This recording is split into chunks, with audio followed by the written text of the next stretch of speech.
So we are coming from Joshua chapter 5 verses 13 to chapter 6 verse 11, and I'm reading from the New International Version. Now, when Joshua was near Jericho, he looked up and saw a man standing in front of him with a sword in his hand. Joshua went up to him and asked, "Are you for us or for our enemies?" "Neither," he replied, "but as commander of the army of the Lord, I have now come." Then Joshua fell face down to the ground in reverence and asked him, "What message does my Lord have for his servant?" The commander of the Lord's army replied, "Take off your sandals, for the place where you are standing is holy." And Joshua did so. Now the gates of Jericho were securely barred because of the Israelites. No one went out and no one came in. Then the Lord said to Joshua, "See, I have delivered Jericho into your hands, along with its king and its fighting men. March around the city once with all the armed men. Do this for 6 days. Have 7 priests carry trumpets of ram's horns in front of the ark. On the 7th day, march around the city 7 times, with the priests blowing the trumpets. When you hear them sound a long blast on the trumpets, have the whole army give a loud shout. Then the wall of the city will collapse and the army will go up, everyone straight in." So Joshua, son of Nun, called the priests and said to them, "Take up the ark of the covenant of the Lord and have 7 priests carry trumpets in front of it." And he ordered the army, "Advance, march around the city, with an armed guard going ahead of the ark of the Lord." When Joshua had spoken to the people, the 7 priests carrying the 7 trumpets before the Lord went forward, blowing their trumpets, and the ark of the Lord's covenant followed them. The armed guard marched ahead of the priests, who blew the trumpets, and the rear guard followed the ark. All this time, trumpets were sounding. But Joshua had commanded the army, "Do not give a war cry. Do not raise your voices. Do not say a word until the day I tell you to shout. Then shout." So he had the ark of the Lord carried around the city, circling it once. Then the army returned to camp and spent the night there. This is the word of the Lord. Let's pray. Father, thank you for your word. We know it won't return void. We pray, Lord, that it would fall on fertile soil this morning, that our hearts would be soft, ready to receive what you would have to say to us through the scriptures. And pray, Lord, that the words of my mouth and the meditations of our hearts would be pleasing and acceptable to you, our Lord, our rock and our Redeemer. Amen.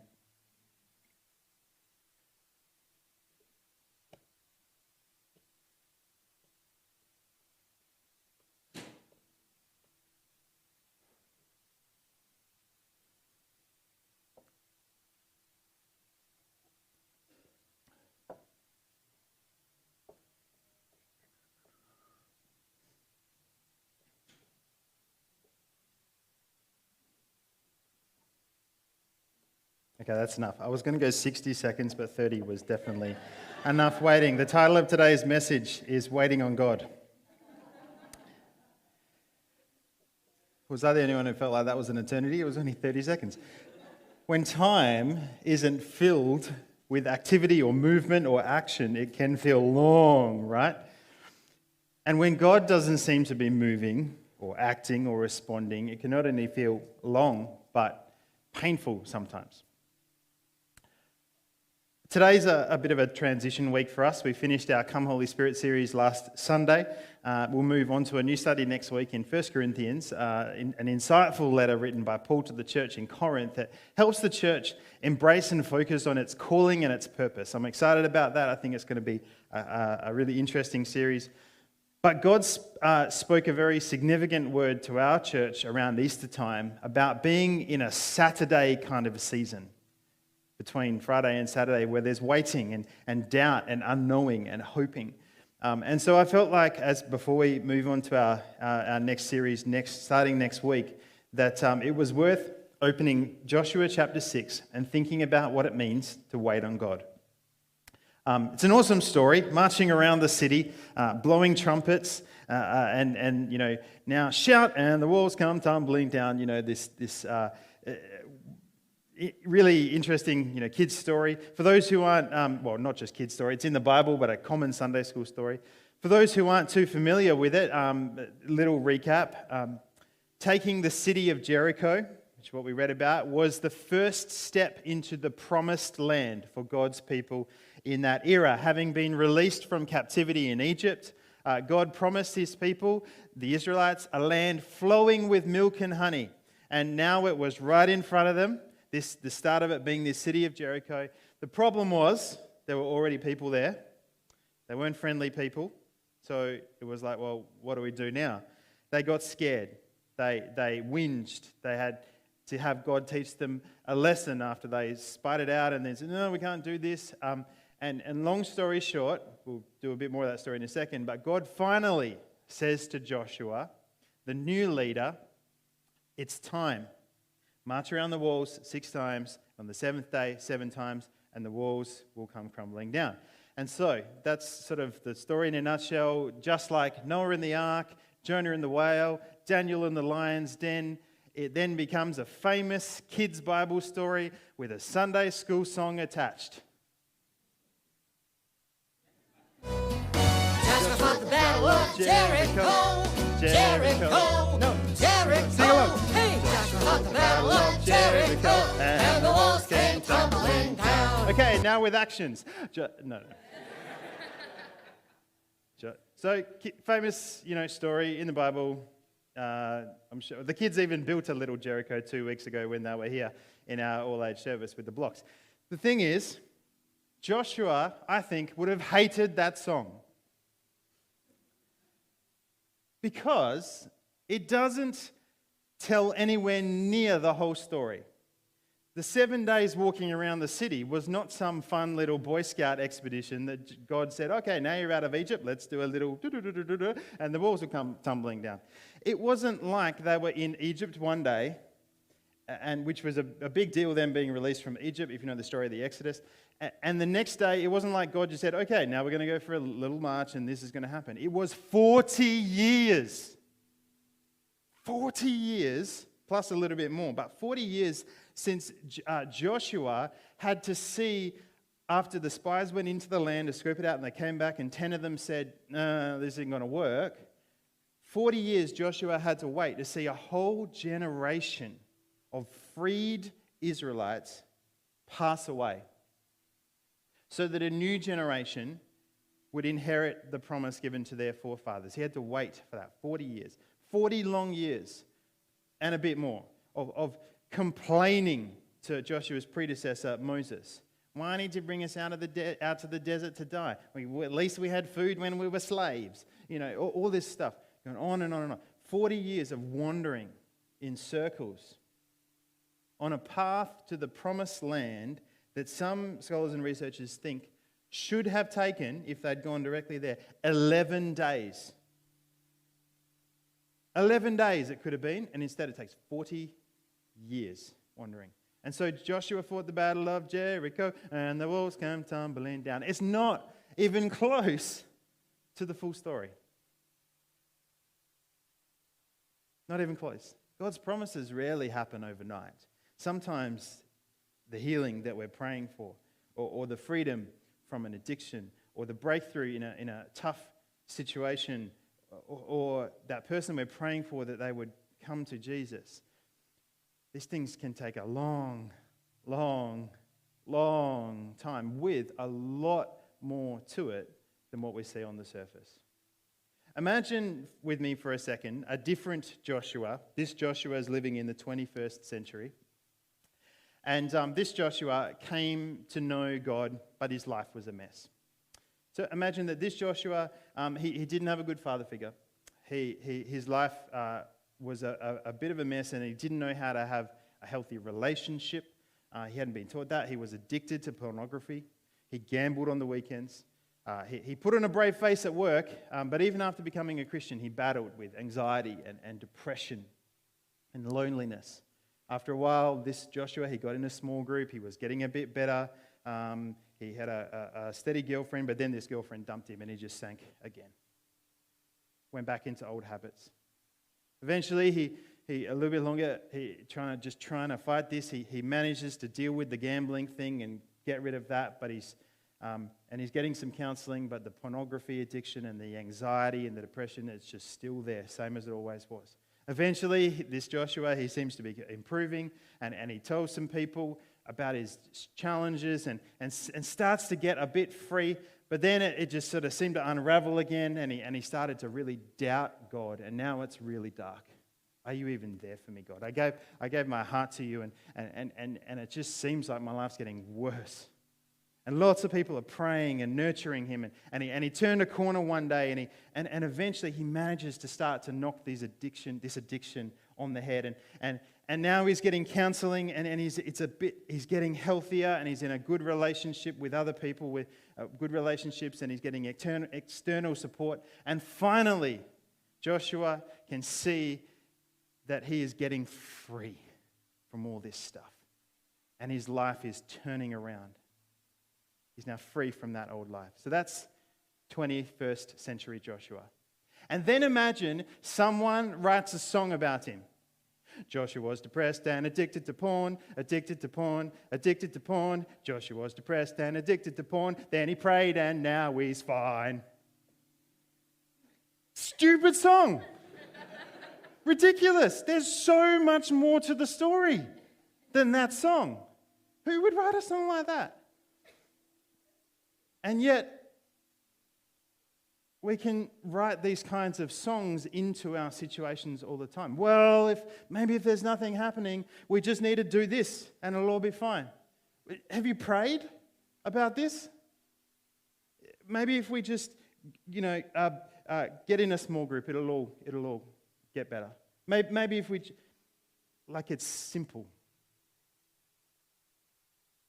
Rather than a persevering, waiting, agonizingly long seeking God until eventually, slowly, he brings about the things he has promised. Have another look at chapter 5, verses 13 to 15. The story we usually started in chapter 6, where it says, God said to Joshua, walk around the walls of Jericho. But the last 3 verses of chapter 5 are really important where Francis started reading today. This is before the command to go march around Jericho. And it says, now when Joshua was near Jericho, he looked up and saw a man standing in front of him with a drawn sword in his hand. Joshua went up to him and asked, are you for us or for our enemies? Great question to ask. Never assume a dude with a weapon is on your side. Neither, the man replied, but as commander of the army of the Lord, I have now come. Now here's what I would say at that point, if I'm Joshua. Hallelujah! It's time. Let's do this, people. 40 years of waiting, and it's time to take Jericho. Let's do this. And God even sent us angelic reinforcement, baby. But Joshua responds very, very differently. Because he's learned by this point that taking things into his own hands is a bad idea. The majority of the spies sent out to scope Jericho, they did that. Only Joshua and Caleb came back thinking maybe God will do this. And so what happens is the commander of the Lord's army comes, and here's what happened. Joshua fell face down to the ground in reverence and asked him, what message does my Lord have for his servant? Are we waiting for God to come and back up our desires? Or are we waiting for him to come and show us whatever he wants to show us? Because while we may think that we're ready, we've waited long enough, it's time, let's do this, God actually knows better than us. Here's the final verse of the chapter after Joshua asks, what message do you have for me? The commander of the Lord's army replied, take off your sandals, for the place where you are standing is holy. And Joshua said, what are you talking about? We need to get Jericho. No, Joshua did so. The message from God here is twofold. Here's what it means, this verse, take off your sandals, you're on holy ground. First of all, The message from God is, worship me. I want you to worship me, to be in reverence and awe and honor me. Don't charge into battle. Give me your honor, your respect, your worship. This is what removing sandals was about in that culture, a sign of honor and respect. Take off your sandals, you're on holy ground. Towards God, of course, it was a sign of worship. He doesn't want our boldness, our drive, our help. He wants our worship. Think of the woman who poured out a whole bottle of expensive perfume at the feet of Jesus. Her whole life savings, basically, onto the feet of Jesus. And the religious guys are there saying, what a waste. That money could have been sold and given to the poor. And Jesus says, no, this woman has done an incredible thing to honor me. When we attend here on Sunday, when you attend here on Sunday morning, and not just attend, but worship, like actually really pour yourself out before God. That is what God wants. That is what He's after. Of course, it's for us as well. It's not just for God. When we worship, where something changes in us, but to be refilled and refreshed, and I'll get onto that. But ultimately, what God wants is for us to worship Him, to honor Him first. Following that and connected with that, here's what else the message to take off the sandals is about. God is saying to Joshua, as you now honor and worship me, I will use you to bring about a miracle, just as I did it through who? Moses before you. God wants to work through those who worship Him. See, this had happened before. Take off your shoes because you're on holy ground. Who did that happen to? Moses. At the burning bush. Moses, you're standing on holy ground. Take off your sandals, and I'm going to use you to free my people from Egypt. When we worship God, especially in times of painful waiting, rather than complaining or just trying to push forward, what we do is we position ourselves to be used by God in far greater ways than if we just went forward by ourselves. If Joshua, upon seeing the commander of the Lord's armies, said, great, let's do this, I wonder if things might have turned out very differently in this whole story. Whether we would have been singing Joshua, the Battle of Jericho, or whether there would have been another 40 years. So how do we wait and worship in that place of waiting, not going ahead of God? How do we do this? How do we wait on God, worship God in the waiting for Him to lead us forward? I think we need to recognize two things. I hope this is helpful this morning. That our perspective is limited and our progress isn't always obvious. I already mentioned that 7 days around the walls of Jericho is such a small part of the story that there's a whole lot more to it than just those 7 days. If we're hoping and praying for something and going, God, why aren't you giving me a Jericho command so we can get this show on the road? We might be forgetting that we are a little like the Israelites collectively. And God needs the wilderness to happen sometimes so that something old in us can die first. Because God usually does something within us before He does something for us. What is it in your life, whether it's an old perspective or an old habit or something that's still lingering that creates doubt in God, not faith, but it is going to stop you from moving to the place where God wants you? That may need to die inside first, because God often does something in you before He does something for you. Maybe in waiting for that job, or waiting for that healing, or waiting for that person to come back, waiting for a prayer to be answered. He's doing something important in you while you wait. But we're also very much like the Israelites as they marched around the walls of Jericho. Remember, Joshua had God's promise. March around 6 times, then on the 7th day, march around 7 times, blow the horns, da-da-da. But that was Joshua. The people, I don't know if you notice this, but the people, all the rest of them, had only one step at a time. You can read the passage and check this. Joshua didn't tell them, we're going to walk once a day for 6 days, but don't worry if it all feels pointless and like nothing's happening, because on the 7th day we're going to walk around 7 times, and then there's going to be a miracle when we play the horns. So just trust me on this. God told me. He doesn't say that. So their perspective was limited, and their progress was not obvious at all to them.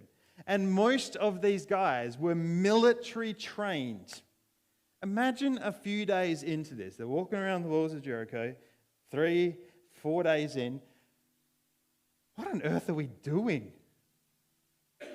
Does this guy Joshua think he's Moses or something? Let's just storm the gates already. Come on. Or maybe if they did have trust and they were hoping for this miracle, maybe they were thinking, man, this is not working. We're like 6 days into this. How many more times do we need to do this ritual? The progress was not obvious, which may be why Joshua said this. Verse 10. Joshua had commanded the army, do not give a war cry, do not raise your voices, do not say a word until the day I tell you to shout. Then shout. Maybe this was intentional because often the greatest enemy to our trust in God is our mouth. When we whine and we question and then we instill doubt in one another, oh man, what's going on? Oh, we really walk around the walls another day? We did the same yesterday and nothing happened. Sometimes the greatest enemy to our faith in God and what He can do is the tongue. And maybe Joshua is saying, you guys just need to zip it until I tell you to talk. What if we just kept quiet and listened sometimes? God, what are you saying? There's another story in the Bible that comes to mind in this kind of thing. Daniel, many centuries later, similar experience. He's praying and fasting for a breakthrough in his situation. 21 days in, which doesn't sound like a lot of time, but when you're fasting, that's a lot of time. Fasting is not, even if it's a partial fast, like Daniel was doing. But 21 days in, the angel Gabriel comes to him. And you might know the story. The angel Gabriel comes and says, God heard your prayers from day one, Daniel. I was just tied up battling a demon prince. So it took me a while to get here to deliver God's message to you. Can't always see the bigger picture. Our perspective is limited. Progress isn't always obvious. And so whatever it is that you're waiting on God for this morning, maybe you're closer than you think. Maybe you feel like you're walking around the walls of Jericho and you're praying for that family member to get healed. And you feel like God has promised that it's going to happen, but it's not happening. And that's like day one. And then you feel like, okay, now I'm on day 2. God, I'm up in the ante. I'm going to pray and I'm going to fast. God, please, you said you would do this. You said that you would bring that friend of mine to Christ, Lord. They seem so close and yet so far. And now you feel like it's day 3 and you're going, God, please, please, God, please. Can you do it? God, you can do this. Why don't you do this? Please, God. And then you feel like it's day 4 and you're starting at God. God, what are you doing? God, we've been waiting on you for this thing for so long. Lord, you love this person, you want to bring them, you love this person, you want to heal them, you love this person, you want to provide for them, and then it's day 5 and you're going, God, where are you? God, where are you? We don't know what else. God, please, come on. And you get to day 6 and it's like, oh, you just go, God, this is the same. What is going on? God, please, please, God, what is happening? And you get to say day 6, and maybe you go, you know what, it's time to stop. I feel like the Lord would want to say to a few people this morning, don't quit on 6. Don't stop on 6. Because your perspective is limited, and progress isn't always obvious. Maybe you're on day 6 and you're that close to day 7 where one more time and the breakthrough will happen. Or maybe you're on day 4 or day 2 or day 5. Progress isn't always obvious. Don't quit on 6. Don't quit on 2. Don't quit on 1. Don't quit on 4. Don't quit on any of them. Wait until day 7. And so, God, as we come before you this morning, you and only you know what is on our hearts. You and only you know the things which we are waiting on you for. Things which we think you've promised for us, but we start to doubt and we're not sure. And even those promises, Lord, it's impossible to know for sure that you've said it. And so, Lord, only you know those things on every one of our hearts. But we bring them to you today. And we say, God, we place them in your hands. Help us to wait on you. Help us to fix our eyes on you, Lord Jesus, who is good, who loves us, whom we can trust completely. And as we wait, help us, Lord, to be in a place of worship. Just like Joshua, taking off our shoes because we're on holy ground, bowing the knee before you and saying, God, you and you alone are God.